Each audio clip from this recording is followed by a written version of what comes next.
बसपा सांसद पर भाजपा सांसद ने जिस तरह से लोकसभा में अभद्र टिप्पणी की है, उसको लेकर देश भर में राजनीति तेज़ हो गई है। राहुल गांधी जो हैं बसपा सांसद के घर उनसे मिलने पहुंचे दानिश अली के। इस पर समाजवादी पार्टी के मुरादाबाद से जो सांसद हैं डॉक्टर एस टी हसन साहब हमारे साथ हैं। वो हसन साहब, आप भी एक मुस्लिम सांसद हैं, लोकसभा में आप भी मुरादाबाद की तरफ से रहते हैं मौजूद। ये जो घटना हुई है इसको किस तरह से देखते हैं और किस तरह का माहौल रहता है जब आप लोग बोलते हैं पार्लियामेंट में? देखिए, बहुत ही अफसोसनाक और निंदनीय घटना पार्लियामेंट के अंदर घटी है। पार्लियामेंट का इतिहास में के अंदर ये काले अक्षरों से लिखा जाएगा। जिस तरह से गलियों में इलिटरेट लफंगे लोग बातें करते हैं और जिस तरह से वो टाउंटिंग करते हैं, वो तो एक आम सी भाषा इस वक्त हिंदुस्तान में हो गई है। वो अब पार्लियामेंट में भी नज़र आने लगी, जिससे हमारा सर शर्म से झुका हुआ है। हम आपस में हॉट टॉक्स हो जाएं, हमें बहस से मुबाहिसा हो जाए, लेकिन एक पूरी कम्युनिटी को, हिंदुस्तान की दूसरी बड़ी आबादी की ऐसे दिल आज़ारी की जाए पार्लियामेंट के लेवल से कि आप ये क्या मैसेज देना चाहते हैं। इस मैसेज से हम पूरा हिंदुस्तान शर्मिंदा है। पूरे हिंदुस्तान का क्या मैसेज गया है दुनिया के अंदर, ये भी अब सोचना पड़ेगा। हम जब भी पार्लियामेंट में बोलते हैं तो हमें एहसास रहता है कि अगर हमने माइनॉरिटी की बात करी तो कुछ ना कुछ टीका टिप्पणी होगी। जिस तरह से इसी सेशन में जब मैं प्लेस ऑफ वर्शिप एक्ट को स्ट्रेंथन करने की बात कर रहा था तो बड़ी परेशानी हुई थी भाजपा के सांसदों को। अच्छा। आप मेरा वो निकाल के देख लीजिएगा जब मैंने उनसे कहा कि सुन लिए भाई।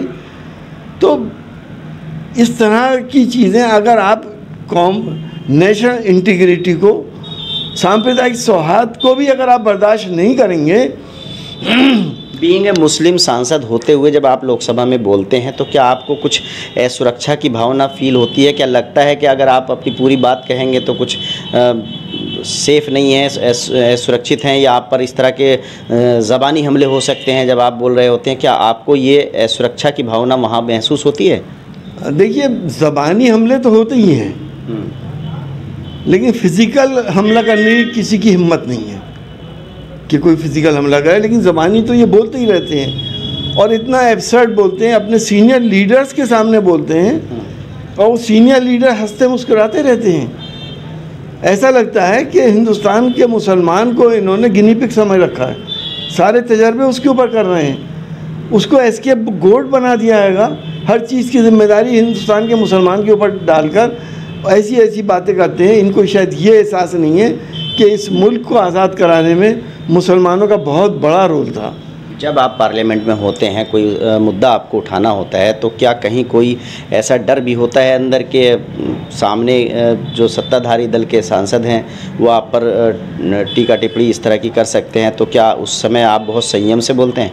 देखिए, हमें अंदेशा होता है लेकिन हम डरते नहीं हैं। हमें जो बोलना होता हम बोलते हैं, हम सच्चाई बोलते हैं, हम देश के लिए बोलते हैं, हम सौहार्द के लिए बोलते हैं।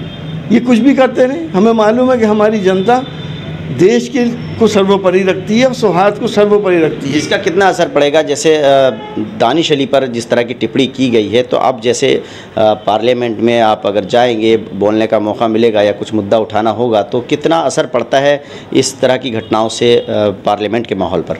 देखिए, पार्लियामेंट के मेजॉरिटी हिंदू भाई भी जितने पार्लियामेंटेरियन हैं, मैं इसमें सत्ता दल वालों को भी इंक्लूड कर रहा हूँ, वो इन चीज़ों को पसंद नहीं करते, मेजॉरिटी नहीं पसंद करती।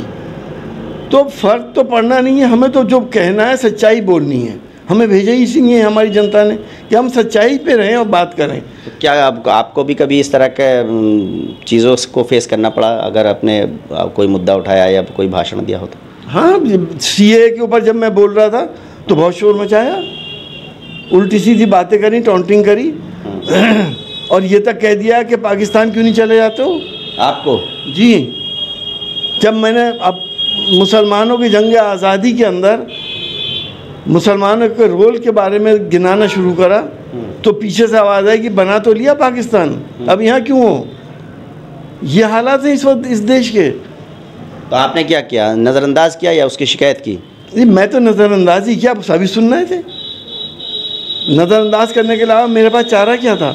आप देख रहे हैं 2 दिन हो गए अभी तक भदौरी को पार्लियामेंट से नहीं निकाला गया,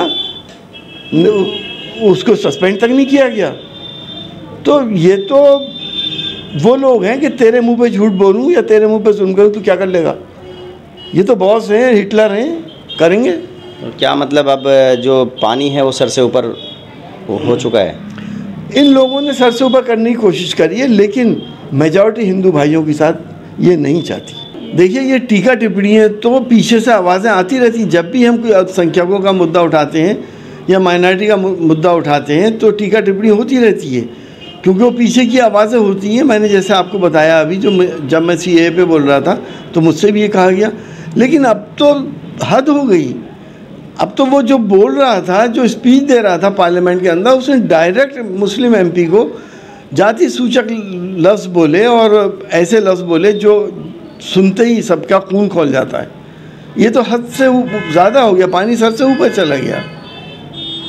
समाजवादी पार्टी के सांसद का कहना है कि जब वो पार्लियामेंट में बोल रहे थे तो उन पर भी इस तरह के आपत्तिजनक शब्दों का इस्तेमाल किया गया और ये बहुत ही गलत बात है। एक स्वस्थ लोकतंत्र के लिए ये अच्छी बात नहीं है। लेकिन वो इस बात को भी उठा रहे हैं कि अभी तक जो भाजपा के सांसद हैं जिन्होंने बसपा सांसद पर टिप्पणी की है, उन पर कार्रवाई क्यों नहीं की गई।